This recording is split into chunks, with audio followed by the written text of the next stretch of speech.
আওয়ামী লীগকে বলে দিতে চাই, সাহস থাকলে আমাদের সামনে দাঁড়িয়ে, সাহস থাকলে আমাদের সামনে দাঁড়িয়ে এই সরকারকে পতন করে দেশ থেকে আমরা বিদায় করব। দেবিদ্বারের শুরু থেকে মোহনপুর শুরু হবে আন্দোলন।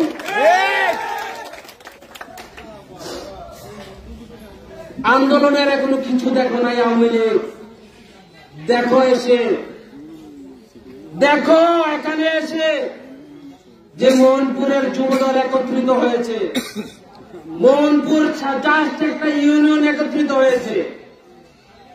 তোমরা দেখে যাও এসে যে আমরা শপথ নিয়েছি আন্দোলন করার জন্য, শপথ নিয়েছি রাজপথে থাকার জন্য, শপথ নিয়েছি হাসিনার পতনের জন্য, শপথ নিয়েছি এই সরকার যেন কোনদিন আর এই ক্ষমতায় থাকতে না পারে। আমরা রাজপথে আন্দোলন করব।